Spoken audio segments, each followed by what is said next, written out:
खैरलांजी जनपद पंचायत के सभा कक्ष में 11 मार्च को खैरलांजी सरपंच संघ की संयुक्त बैठक जिला सरपंच संघ जिलाध्यक्ष वैभव बिसेन, खैरलांजी सरपंच संघ अध्यक्ष पुष्पेंद्र देशमुख, जनपद पंचायत अध्यक्ष प्रतिनिधि गुनाराम बघेली, जनपद उपाध्यक्ष दुर्गा प्रसाद लिल्हारे, पूर्व सरपंच संघ अध्यक्ष तेजलाल चौधरी और जनपद पंचायत क्षेत्र के समस्त सरपंचों की प्रमुख उपस्थिति में संपन्न हुई बैठक में सरपंचों के द्वारा रेत को लेकर विशेष चर्चा की गई और विभिन्न मुद्दों पर चर्चा की गई है। सरपंचों को आ रही विभिन्न समस्याओं को लेकर चर्चा हुई। वहीं बैठक में जनपद उपाध्यक्ष दुर्गा प्रसाद लिल्हारे ने कहा कि सरपंचों के द्वारा जनपद सदस्यों को दरकिनार किया जाता है।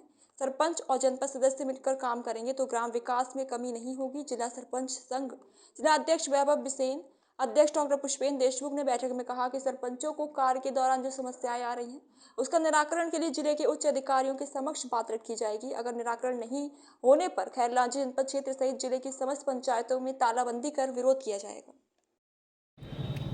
आज खैरलांजी जनपद में सरपंच संघ की बैठक रखी गई जिसमें आपकी उपस्थिति दिखी।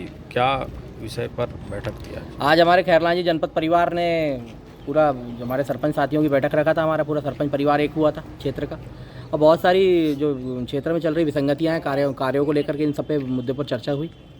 मुख्य मुद्दा जैसे अभी ग्रीष्मकाल आने वाला है, इसमें हमारी नल जल योजना को लेकर के बहुत सारी समस्याएं सरपंच साथियों के साथ आ रही है। पुरानी योजना जो है उसमें मेंटेनेंस के लिए कोई पैसा सरकार दे नहीं रही है और नई योजनाओं का हवाला देकर के अधिकारी नए टीएस नहीं कर रहे हैं कि भाई नल जल मिशन में चला गया आपका गांव तो अब नए हैंडपम्प नहीं खुदेंगे, या हैंडपम्प रिपेयरिंग कैसे करवाए सरपंच। बहुत सारी ऐसी पीड़ाएं हैं, इनको लेकर के चर्चाएं की गई और अभी हमारे द्वारा जो मार्गदर्शन दिया गया है अपने सरपंच साथियों को, और आगे चलकर नहीं होगा तो फिर माननीय कलेक्टर साहब से बात करेंगे। सूत्रों द्वारा जानकारी ये भी है वेतनमान को लेकर भी कुछ समस्याएं थी। कुछ किसके वेतनमान को? सरपंच वेतनमान तो आ ही नहीं रहा ना। वेतनमान के लिए सरपंच कहाँ काम कर रहा है? सरपंच तो जनसेवक है, सेवा करने के लिए बने हम। लेकिन अब ऐसा एक मानदेय सरकार ने तय किया हुआ है कि भाई 4250 रुपये मानदेय देंगे, लेकिन वो ऐसा नाम के लिए पहली बार आया कि विधानसभा चुनाव कराना है तो हमारे मामा जी ने पहले एक बार में पेमेंट डलवा दी है, उसके बाद में 6 महीने से नदारत है। पैसा नाम की तो कोई चीज़ ही नहीं है, ना 5वें वित्त का पैसा आ रहा है ना 15वें वित्त का आ रहा है। यहाँ तक कि ये तो चलिए ठीक है, आज अब 5वें वित्त और 15वें वित्त का पैसा तो सरपंच को नहीं आ रहा है तो सरपंच निर्माण काम में लेट कर सकता है। लेकिन आप पिछले 4 महीनों से काम करवा रहे हैं मनरेगा की हाजिरी, और 4 महीने के काम कराने के बाद 5 दिन की हाजिरी आप डाल रहे हो। मतलब क्या करवा, अन्याय कर रहे हो आम जनता के साथ, आम मतदाताओं के साथ, आम लोगों के साथ, जो हमारे जो बेचारे दिहाड़ी मजदूर मट्टी फेंक रहे हैं, महिलाएं काम कर रही हैं। मनरेगा में हाजिरी बढ़ते जा रही है और मनरेगा की हाजिरी हमको मिल ही नहीं रही। ये बहुत सारी स्थितियाँ, मार्च खत्म होने को आ रहा है, वित्तीय वर्ष समापन की ओर है और पिछले लगभग 70-75 दिन का पैसा हमारे मजदूरों को जो है हमारे रोजी जो कर रहे हैं लोग हमारे, उनको काम ले रहे हैं, पैसा नहीं दे रहे। तो ये स्थितियाँ बहुत सारी गंभीर होते जा रही हैं। सामने पे चर्चा हुई, सामने लोकसभा चुनाव है, सरपंच संघ क्या करेगा इसमें? नहीं, अगर हमारे जो है 1-2 दिन के अंदर में सब निराकरण नहीं निकलता, हमारी पूरे जिले में और पूरे प्रदेश के सरपंचों के साथ बातचीत चल रही है। प्रदेश सरपंच संघ भी इसमें लगा हुआ है कि भाई अगर 1-2 दिन 4 दिन में मुश्किल से बामुश्किल 2-1 आध हफ्ते के अंदर अगर पूरा निराकरण नहीं निकलता तो मेरा मानना है कि काम बंद कर देना चाहिए, ताला चाबी लगा करके प्रशासन को दे देना चाहिए, तुम ही चला लो। सरपंच कितने दिन तक के झेलेगा? आज 19 महीना दिन हो गया हमें सरपंच बने हुए, किसी प्रकार का सरपंच को कोई आर्थिक सहयोग नहीं कर रही सरकार। अब जहाँ पे टैक्सेशन है या जहाँ थोड़ी बहुत आय है पंचायत की, वहाँ तो हम कर्मचारियों की तनख्वाह भी दे पा रहे हैं, या भाई वो भी तनख्वाह 3 महीने में एक बार दे रहे हैं। लेकिन जहाँ वो आय नहीं है, जहाँ पे आय के साधन नहीं है, स्रोत नहीं है, तो वो कैसे कर पाएगा सरपंच? उसके बाद में फिर रेत माफियाओं का जो जकड़ाव है उसमें सरपंच अलग प्रताड़ित हो रहा है, परेशान हो रहा है, गुंडागर्दी का भय का माहौल।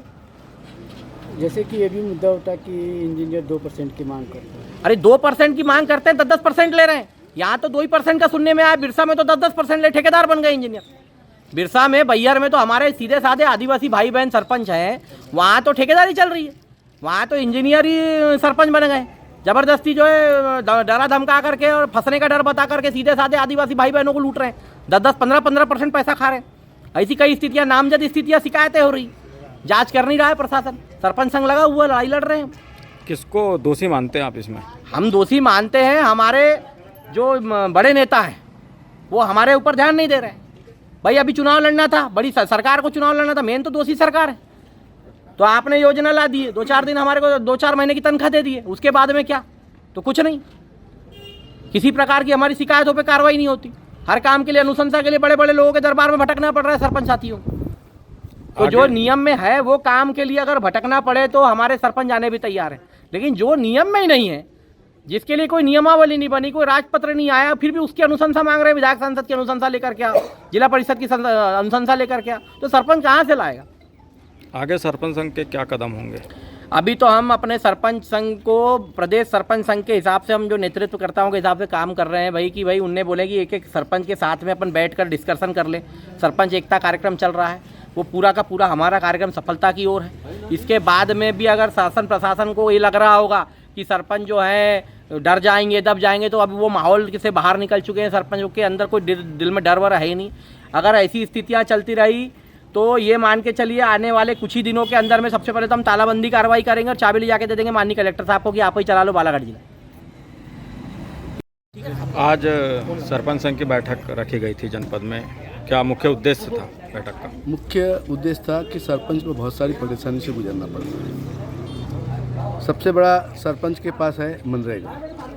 मनरेगा की ऐसी कोई गाइडलाइन में नहीं लिखा है कि पशु शेड बंद होना चाहिए और अन्य अन्य विषय थे जो ऐसी गाइडलाइन में नहीं लिखा है। अभी 25 लाख तक की सरकार ने अनुशंसा कर दी, लेकिन आज तक 25 लाख का किसी भी सरपंच को काम नहीं दिया गया मनरेगा के अंतर्गत। और उसके बाद ऐसा कुछ ही गाइडलाइन में लिखा है कि हमको काम के लिए बड़े अधिकारियों की अनुशंसा की जाए। तो हमारा सरपंच परेशान है, प्रताड़ित है। मेरे द्वारा पिछले भी समय मुद्दा उठाया गया था। मैं पुष्पेंद्र देशमुख, सरपंच संघ अध्यक्ष खैलांजी, जिला सरपंच संघ कोषाध्यक्ष, ग्राम पंचायत, कि जो मटेरियल का काम किए हैं न उसका पेमेंट आ रहा था कई दिनों से, और जो मजदूरी काम किए मजदूर ने उनको कम से कम 4 महीने से पेमेंट नहीं आ रहा था। अब मजदूर कैसे काम करें? अब उनको पेमेंट नहीं आता तो हमारे सरपंच के हाथ है। वो सरपंच को परेशान करते हैं कि आपने काम करा, आप पेमेंट करो। तो सरपंच बहुत प्रताड़ित है और सरपंच की बात कोई नहीं सुन रहा है। न विधानसभा के अंदर सरपंच का मुद्दा उठाया जाता, उसकी पीड़ा को समझी जाती, न लोकसभा में उसकी पीड़ा को समझी जाती। और सरपंच जो 220 रुपये के भाव से 21 रुपये के भाव से काम कर रहा है मजदूर, उसकी दिहाड़ी मजदूर बढ़ानी चाहिए। जनपद के आला अधिकारी भी यहाँ परसेंटेज लेते हैं, सूत्रों द्वारा जानकारी है, क्या सत्य है? ऐसा जानकारी सरपंचों के माध्यम से मिली है, लेकिन हमने उनको भी इतला दे दी है कि आज के बाद हमको ये चीज़ें सुनने नहीं मिलना चाहिए, नहीं तो आप हादसे पे हो जाओगे।